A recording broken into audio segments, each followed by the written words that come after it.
Bonjour, je suis Olivia Valdès et je suis ravie de te retrouver pour une nouvelle vidéo destinée aux agents et futurs agents des services de greffe. Bonjour à tous. Les épreuves orales peuvent être un véritable cauchemar pour certains candidats, avec un stress si intense qu'il peut devenir paralysant.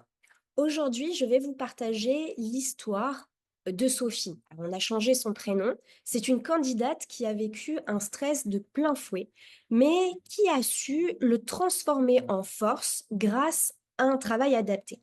Alors, si vous vous reconnaissez dans cette situation, cette vidéo est faite pour vous. Alors, Sophie, c'est une candidate au concours de greffier. Elle avait un parcours académique solide, mais à chaque simulation orale, elle se bloquait totalement. Une fois, lors d'un entraînement, elle s'est même mise à pleurer en disant: «Je ne suis pas faite pour ça, je perds mes moyens devant les autres, j'y arriverai pas». Alors son problème, il est double. Il y a un perfectionnisme exacerbé. Elle voulait répondre parfaitement à chaque question. Et puis, le deuxième problème, c'était la peur du jugement. Elle redoutait le regard, et l'évaluation du jury. Mais tout ça, ça allait changer avec un travail adapté. Alors nous avons, commencé la première étape. La première étape étant de déconstruire les croyances limitantes. Alors nous avons commencé par analyser ses pensées. Elle croyait qu'une réponse imparfaite équivalait à un échec total. Ça, c'était sa première croyance. Et puis, elle avait une deuxième croyance. Elle pensait que le jury cherchait à la piéger. Et là, elle a appris à reformuler ses croyances. Pour la première, il s'agissait alors de se dire: ce n'est pas grave de ne pas tout savoir. Le jury évalue ma capacité à réfléchir et à m'exprimer. Et pour ce qui concerne la deuxième croyance, l'idée vers laquelle elle est arrivée, c'est de se dire: ce n'est pas un piège, mais une opportunité de montrer mes capacités. Alors, l'étape 2 a été ensuite de mettre en place un entraînement progressif.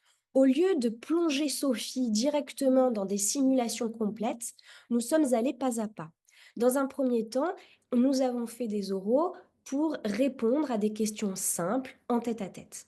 Et puis, dans un second temps, on est venu simuler avec un seul interlocuteur. Et puis, troisième étape, on est allé vers une progression, vers des simulations complètes avec plusieurs jurés. Et petit à petit, bien Sophie a repris confiance en elle et s'est habituée à gérer son stress devant un public. La troisième étape a été de gérer le stress émotionnel. Donc, pour calmer ces angoisses, nous avons intégré deux outils simples. Le premier, ça a été la cohérence cardiaque, à ne pas négliger du tout. 5 minutes de respiration profonde avant chaque entraînement et évidemment à reproduire le jour J. Et puis un autre exercice a été la visualisation positive. Sophie s'imaginait réussir son oral avec calme et assurance et petit à petit, ça lui a permis de se transporter vers une vision positive de l'événement qu'elle redoutait. Enfin, quatrième étape, c'est de travailler sur les techniques de communication.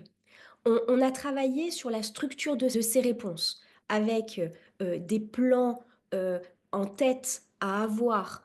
Elle a appris à avoir une certaine posture et certaines réponses lorsqu'il y avait des imprévus.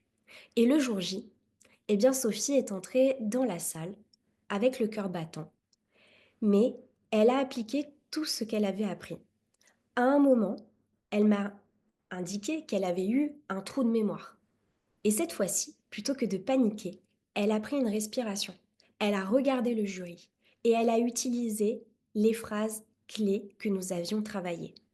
Résultat, elle a répondu calmement et a montré qu'elle savait gérer sa pression, gérer ses émotions, gérer le stress d'un oral. Sophie a obtenu une excellente note et a été admise au concours. Alors l'histoire de Sophie nous montre qu'avec les bons outils, le stress peut être maîtrisé, voire même transformé en une véritable force.